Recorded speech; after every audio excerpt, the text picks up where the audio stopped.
Last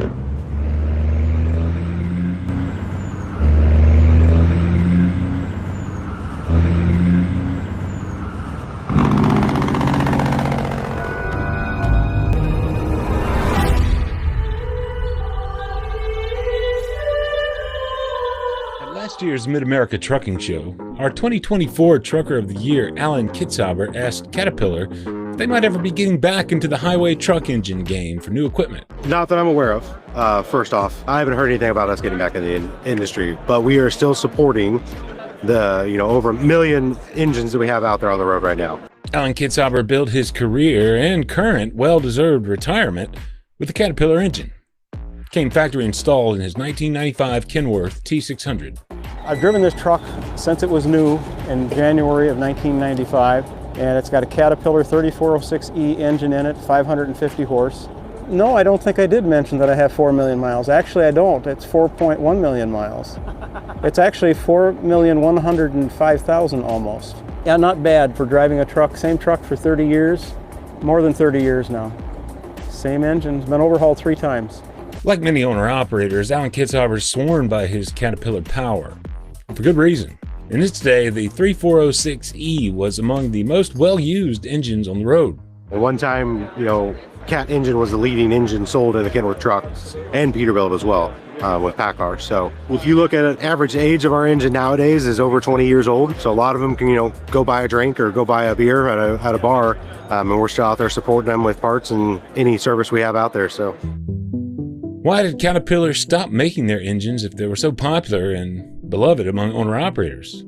Alan guessed the answer may have sat within a fundamental difference between his old Kenworth and newer trucks like this modern T680. We spoke with a Kenworth rep at Mid-America. This truck has evolved in a few different ways. Through powertrain, now we have our PACCAR fully integrated powertrain. So this has the PACCAR MX-13 510 horsepower engine in it. Also has a PACCAR 12-speed automated transmission and PACCAR axles in the rear. So that fully integrated powertrain obviously focused in the aerodynamic, on-highway segment, provide better fuel economy for the driver, more money in your pocket, obviously. Something you brought up about everything being integrated from the engine, transmission through the rear ends.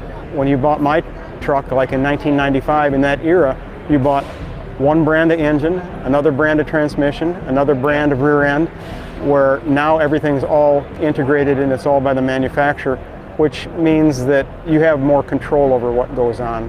Everything works together better. It works a lot better, yeah. Rather than trying to go to different manufacturers to get all that stuff to work together can be a real challenge. But yeah, many of the OEMs, international behind us, they have a fully integrated setup.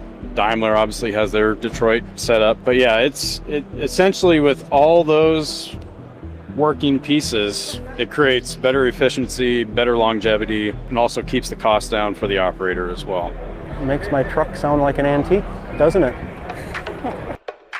Are integrated powertrains the reason Cat stopped making engines? That was the question Alan asked after our visit with Kenworth. My understanding was that PACCAR decided they wanted to develop their own engine integrated with the transmission and rear end, and they wanted to do it all themselves, and that's why Caterpillar kind of got out of it. I'm sure there was parts of that to it. We knew that there was a lot of vertical integration going across all of the companies. Ultimately, it came down to a business decision and whether we wanted to continue going that route or if we were going to figure out to do something different, which we did. We pivoted and we had our own truck for several years. And then after that, we pivoted again, and now we're just out there supporting the cat-powered truck engines we have out there. Vertical integration within truck powertrains by truck makers was certainly a contributing factor, but it wasn't the only reason Caterpillar exited the on-highway engine market. The official breaking point had to do with emissions.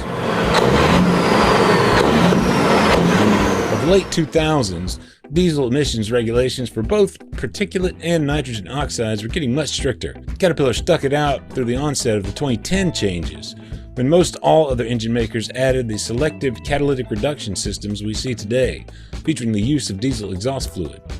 In 2008, they officially announced the end of production for new on-highway truck engines would come with the 2010 emissions regulations. So would the trend of integrated powertrains have spelled the end for Caterpillar engines anyway? We'll never know, but it certainly could have made competition harder. Even as integrated powertrains have become more common in new long-haul trucks, traditional engines like those made by Caterpillar and Cummins still power a large portion of the market. For many owner-operators, Caterpillar engines remain the backbone of long-haul trucking.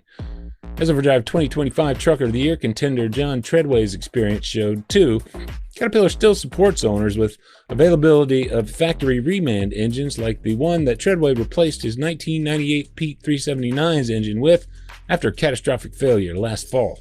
Cat Engine's future for Alan Kitzhaber seems simple. So the future is just continue to service and support the products that are out there for a long time. However long. And that's kind of up to everyone out there. And, if they continue purchasing the Cat parts and services, then we'll continue support.